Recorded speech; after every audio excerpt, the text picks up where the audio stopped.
anytime you want to understand something, why is such and such happening? Why is there a biodiversity crisis? Or why are we drilling for more oil when it's polluting the atmosphere and causing oil spills? Like, why? And you ask why, and down a couple levels of why, you always get to money.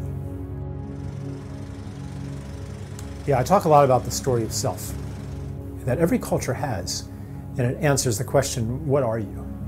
What is it to be human? So it says that you're this separate being among other separate beings in a universe that is separate from yourself as well. Like, you're not me, that plant is not me, that's something separate. And this story of self really creates our world. If you're a separate self and there's other separate selves out there and other species out there, and the universe is fundamentally indifferent to you, or even hostile, then you definitely want to control. You want to be able to have power over other beings and over these whimsical, arbitrary forces of nature that could extinguish you at any time. This story is becoming obsolete. It's becoming no longer true. We don't resonate with it anymore. And it's actually generating crises that are insoluble from the methods of control. And that's what's clearing the space for us to step into a new story of self and a new story of the people.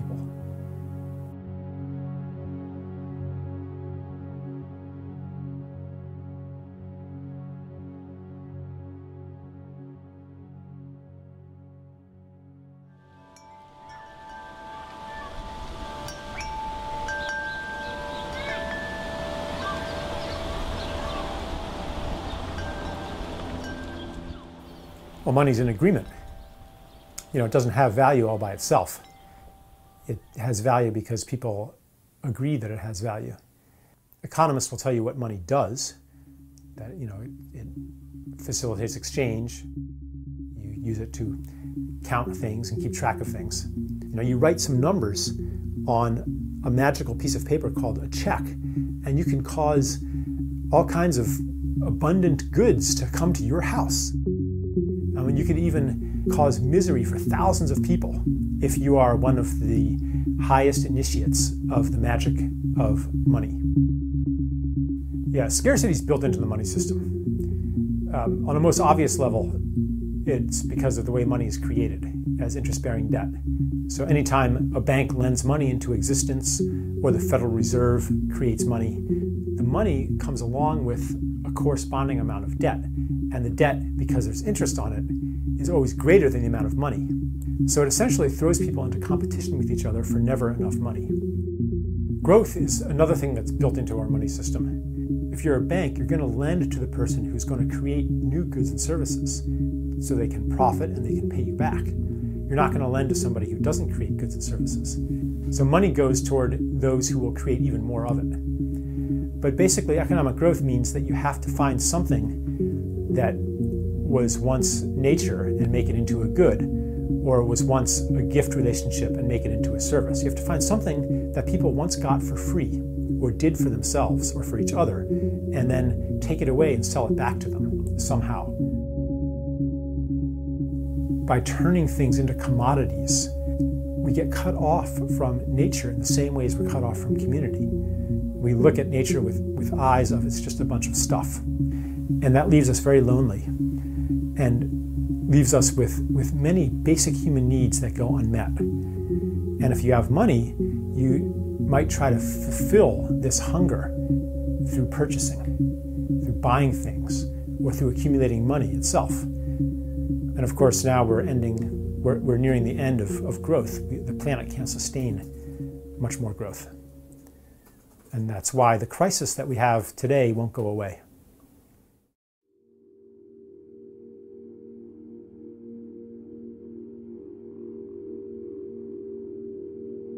One of the things I talk about is the sense of wrongness that I had as a child.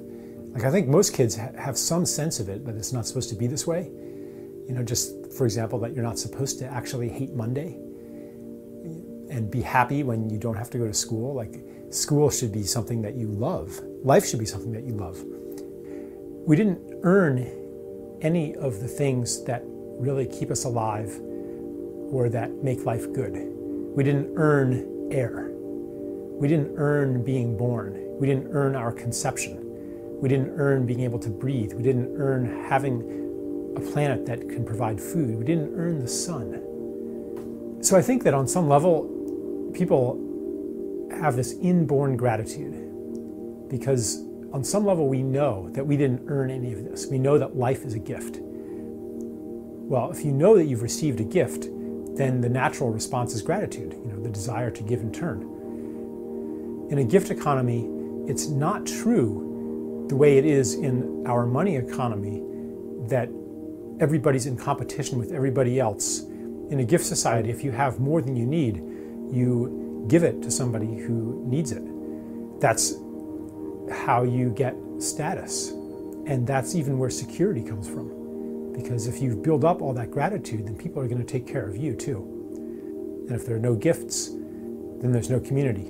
And we can see as societies become more monetized, that community has disappeared. People long for it, but you can't just have community as an add-on to a monetized life. You have to actually need each other.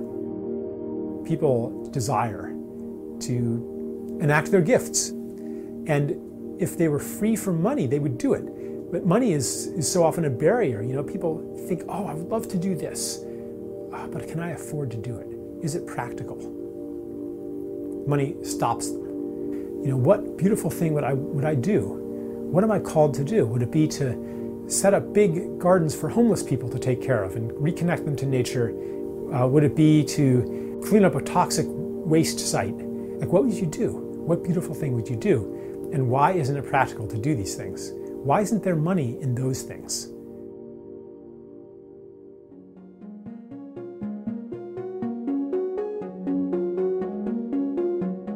An economy that embodies the principles of the gift is an economy that is simply grounded in the truth. The task before us is to align money with the true expression of our gifts. It requires a very different mechanism for the creation of money and the circulation of money. They include things like negative interest, which reverses the effects of usury. They include things like the internalization of costs, so that you can no longer pollute and have somebody else or future generations pay the costs. They include a social dividend, sharing in the wealth that comes from what should be the commons, the land, the aquifers, our cultural heritage. They include a relocalization of a lot of economic functions. They include all kinds of peer-to-peer finance and the peer-to-peer revolution. What will it take to shift away from the current money system? Well, the current money system just works less and less well. Growth can only be maintained at a higher and higher cost. Even our best efforts can't keep the economy growing as fast as it needs to for the system to work. And that creates further misery. People just can't take it anymore. Even the people on top, even the winners of this artificially induced competition, they're not happy either. It's not working for them either. So I think that we're going to see a series of crisis moments, each one more severe than the last. And at each crisis moment, we'll have a collective choice. Do we give up the game and join the people, or do we hold on even tighter? It's really up to us to determine at what point this wake-up point will happen.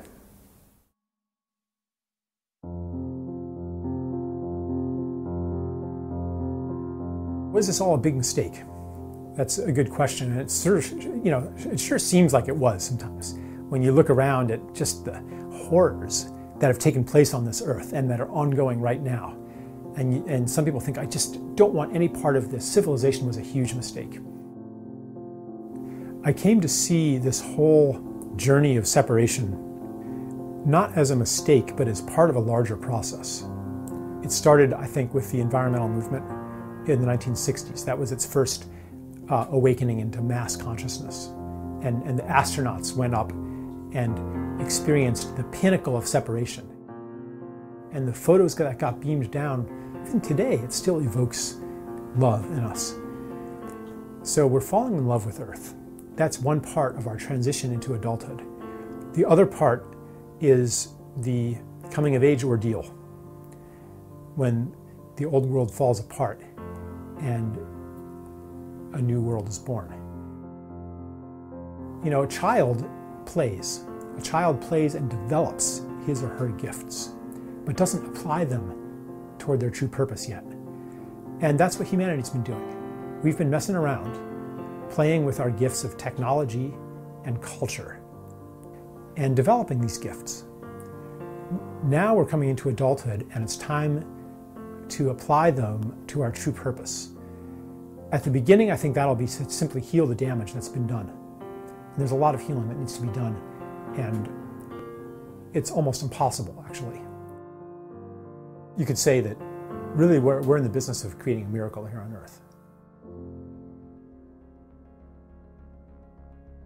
I'm saying it's something that is impossible from an old understanding of reality, but possible from a new one.